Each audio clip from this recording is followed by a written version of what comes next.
Kamusta dyan sa lahat ng mga OFW sa buong mundo?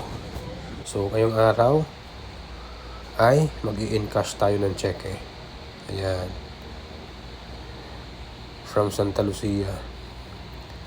Okay. So, actually guys, itong property na ito ay nakuha ko siya last 2018. So, ngayon gusto ko sana siyang ipa-assume. Ang problema kasi hindi pumayag ang taga Santa Lucia na ipa-assume ko yung lupa sa iba. Okay? So, although alam ko naman yung rights ko na tayo mga buyer, may karapatan tayo na ipa-assume yung mga property natin dyan sa Pilipinas. Kaso, may mga company lang talaga na ayaw nila. Okay? So makipagtalo ako, hinayaan ko na lang muna. So, humingi ako ng tulong sa DHSUD para nag-ask ako ng assistance kung anong pwedeng possible na gawin na.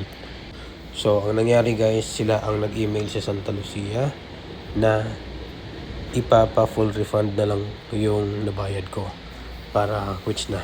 Kung hindi nila ako i-approve na ipa-assume yung property ko, i-full refund na lang nila. So, pumayag naman ng Santa Lucia, okay din naman na lang sa akin kasi yung property na binili namin sa sobrang tagal na noon, 2018 na pa namin na bili, wala pang halos development sa area. So, sige, nag-go na lang ako. Tapos, para if ever ma-receive ko na yung cash, gawin ko na lang siyang pang-start sa negosyo. Okay? So, umuwi ako today, May 28, 2024, para makuha ko na yung cheque, mapa-encash na, at masimula na kung anong mas magandang gawin. Kung ito ba'y ilalagay muna sa bangko or i-start na natin to sa maliit na negosyo. At least paunti-unti makikita mo na may sinisimulan ka dito sa Pilipinas. Okay? Kasi hindi naman habang buhay nandito tayo sa abroad. So, ito na nga.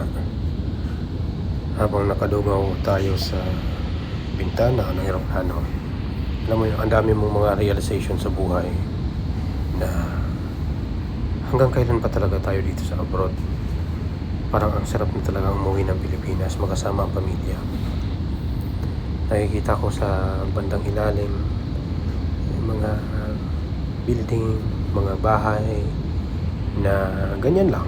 Kinalakihan mo na ganyan lang yung sistema. Although hindi naman ganun kayaman yung bansa natin, pero talagang tunay ang kasayahan na nandito sa Pilipinas. Totoo, nasa abroad maraming pera, pero ang tunay na talagang kaligayahan makikita mo at matatamo mo dito sa Pilipinas. Kaya habang papalapit na ang paglanding namin, ramdam ko talaga yung excitement ng dibdib ko. Ang sarap ng tumapak ulit sa lupa ng Pilipinas. Diyos ko, dati nung pag-abroad, excited na excited. Pero talagang marirealize mo at may kukumpara mo kung talaga ang totoong kasayahan sa abroad versus sa Pilipinas. Hindi ko lang alam, pero talagang kakaiba iba yung saya, iba yung kaligayahan pagkasama mo yung mga dati mong kababata, yung totoo mong tropa, yung totoo mong pamilya, kasama ang anak, asawa, mga pinsan, iba. Magbabanding-banding kayo, kasama kayong lahat, punta kayo sa ganito, ganyan. Ang sarap sa pakiramdam guys. Kaya advice ko lang sa mga OFW or nangangarap na mag-abroad, mag-OFW, talagang mag-iipon, mag-i-invest talaga. Kasi guys, hindi habang buhay nasa abroad tayo. Uuwi pa rin tayo ng Pilipinas. At dito tayo magpapahinga, for good. At sana sa pag-uwi natin, sa pag-for good natin, meron na tayong sapat na ipon para pangsimula ng ating maliit na negosyo. Basta importante nandito na tayo sa Pilipinas at kasama na natin ang pamilya natin. 'Diba? At mag-enjoy na lang sa buhay. So, ito na guys. Nakuha ko na yung cash. Diretso na kaagad sa hotel. Pasensya nyo na at nakahubad ako. Napakainit kasi ng kwarto na nirent. Nakuha ko. Akala ko with AC na. Hindi pa pala kasama. So, ito na siya. Ito na yung pera.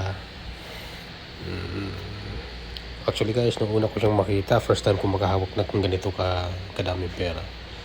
So talagang nung nasa bangko pa ako, talagang nanginginig ako. Hindi ko alam kung baka paglabas ko bigla akong cold upin.